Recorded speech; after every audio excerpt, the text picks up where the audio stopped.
RV Career Institute. In the sequence of learning, we will first deal about plasma, then about RBC, then about RH compatibility, है ना, इसके through हम लोग चलेंगे. So सबसे पहले हम लोग बात करेंगे प्लाज्मा का. तो हमारे ब्लड में, हमारे बॉडी में दो सिस्टम है जो न्यूट्रिशन प्रोवाइड करता है. पहला सिस्टम है ब्लड और दूसरा सिस्टम है लिम्फ. लिम्फ और ब्लड ये दोनों हम लोग बॉडी को नरिश करता है, टॉक्सिन बाहर लेके जाता है और बाकी सब काम करता है. तो it is very important to know about the RBC system. तो ब्लड में क्या होता है? ब्लड में दो कंपोनेंट होता है, एक प्लाज्मा होता है मेनली और दूसरा सेल्स होता है, form element and the cells. तो सेल्स जो होता है वो कंस्टिट्यूट होता है आरबीसी, डब्ल्यूबीसी एंड प्लेटलेट से. As we can see here, cells जो कंस्टिट्यूट होता है आरबीसी, डब्ल्यूबीसी एंड प्लेटलेट से, ये सिर्फ 45% होता है. ये क्या होता है? सिर्फ 45% होता है. और जो प्लाज्मा होता है वो 55% होता है. तो प्लाज्मा क्या है? प्लाज्मा एक फ्लूइड है. क्यों फ्लूइड चाहिए हमको? As we have seen that अगर हम लोग फिश को रख देंगे जमीन पे तो तैरेगा, तैर नहीं पाएगा. उसके लिए पानी चाहिए तैरने के लिए, मूवमेंट के लिए, ठीक ना. तो simple RBC will not move in our blood system. So that is why we need the plasma. Plasma का सिर्फ ये काम नहीं है कि मूवमेंट करवाता है, दूसरा काम प्लाज्मा का ही बहुत सारा चीज कैरी आउट करता है. दैट वी विल सी, है ना. प्लाज्मा मेनली कॉन्स्टिट्यूट किससे होता है? तो प्लाज्मा मेनली कॉन्स्टिट्यूट होता है वाटर से. 90 से 92% वाटर होता है इसमें.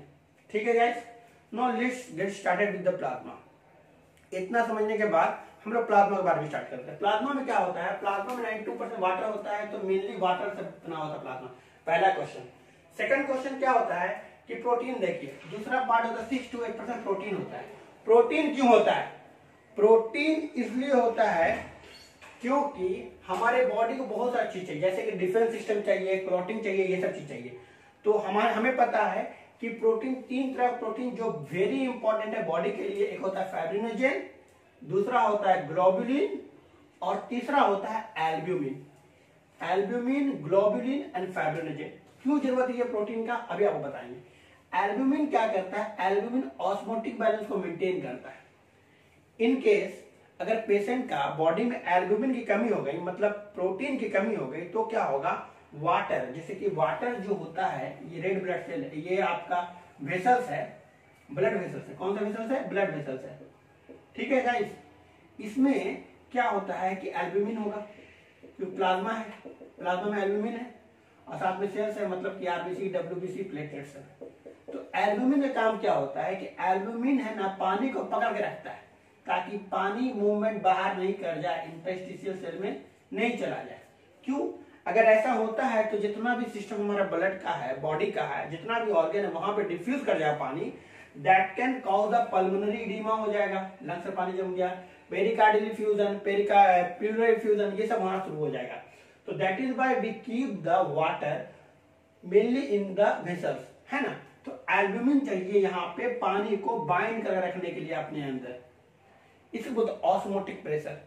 एक होता है hydrostatic pressure, that we will discuss in next session. तो अभी हम बात करें एल्ब्यूमिन का. एल्ब्यूमिन क्या क्या जरूरत है यहाँ पे, we all can see that.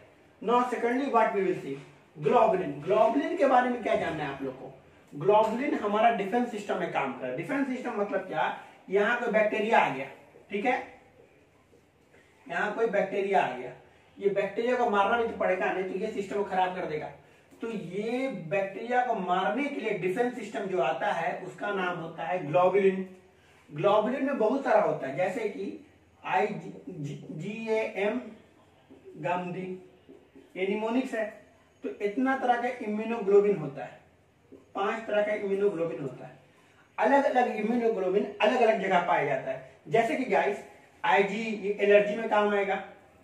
ये हो गया आपका मेनली कॉन्स्टिट्यूट द बॉडी में IgG होता है. ये हेवी मॉलिक्यूल्स हो गया. तो इस तरह का सिस्टम है. ये हो गया IgA, ये सिक्रीशन में काम आएगा ना, सिक्रीशन में रहता है, वहां का माइक्रो ऑर्गेनिज्म को मारेगा. IgG जो होता है हमारे बॉडी में हर जगह होता है, प्लासेंटा को क्रॉस करता है. जब मैं आपको RH इनकॉम्पेटिबिलिटी बताऊंगा तब मैं इसका यूज बताऊंगा IgG का. IG एलर्जी में यूज होता है.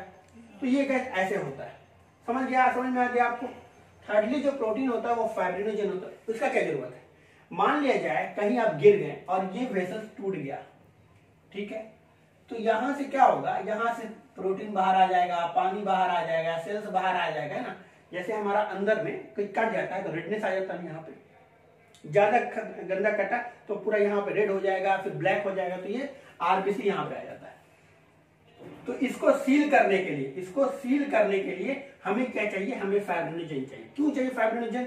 हमें पता है, as we all know that from clotting system, जैसे हम लोग पढ़े क्लॉटिंग सिस्टम, वहां पे क्या था आप लोगों को पता है, मैंने बताया था कि प्रोथ्रोम्बिन जो होता है वो कन्वर्ट हो जाता है थ्रोम्बिन में। ये थ्रोम्बिन क्या करता है, फाइब्रिनोजन को फाइब्रिन में कन्वर्ट करता है और फाइब्रिन जाके क्लॉट बना देता है। डायरेक्टली क्लॉट नहीं बनता है, यहाँ अनस्टेबल क्लॉट बनेगा, फिर जगह क्लॉट स्टेबल बनेगा, उसका फैक्टर 13 चाहिए। That is not required in your level. आपको बस समझना है कि प्रोथ्रोम्बिन क्या करता है, थ्रोम्बिन में कन्वर्ट होता है। थ्रोम्बिन क्या करता है, फाइब्रिनोजन को फाइब्रिन में कन्वर्ट कर देता है। फाइब्रिनोजन सॉल्युबल है, ये इनसॉल्युबल है, ठीक है ना। अगर सॉल्युबल लगा देंगे अगर ब्लड वेसल में टूटा हुआ में, तो कभी तो सॉल्युबल फिर छेदा हो जाएगा। तो इससे बेटर है हमको इनसॉल्युबल चीज यहां लगा दी और फिक्स कर दी। ये होता है क्लॉटिंग सिस्टम।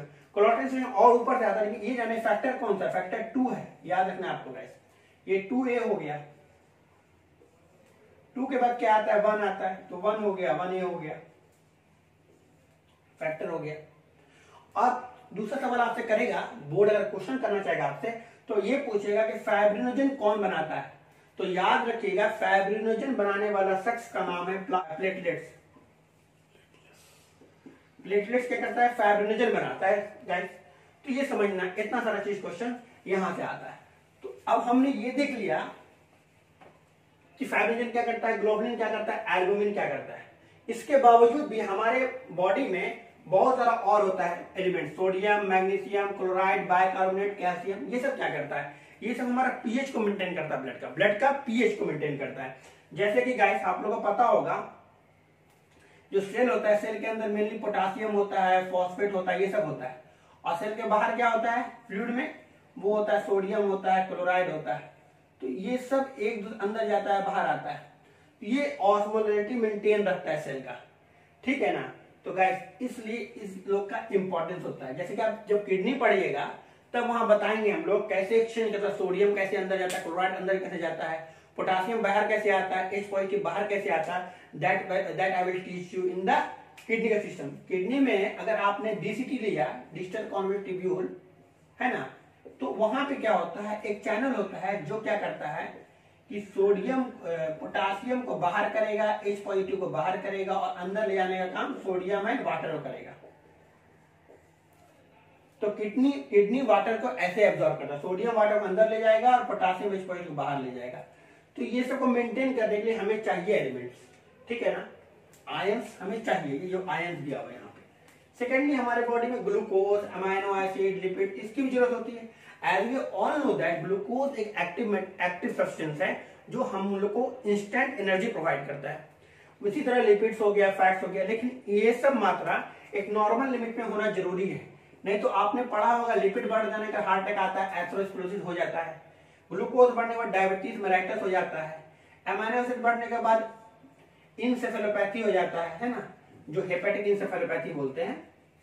ये मेडिकल टर्म है, ये आपको जानने की जरूरत नहीं, बस समझिए कि इंसेफेलोपैथी करवा देगा अमाइनो एसिड बढ़ेगा तो, ठीक है। अमाइनो एसिड बढ़ने के कारण क्या होता है कि ये एक्सक्रीट नहीं कर पाता है। Generally lower element, lower organism में क्या होता है, लोअर जैंथिन बनता है, जैंथिन ऑक्साइड बनता है, यूरिक एसिड बनता है और फिर एलेंटोइन बन के वो निकल जाते हैं बर्ड सब में।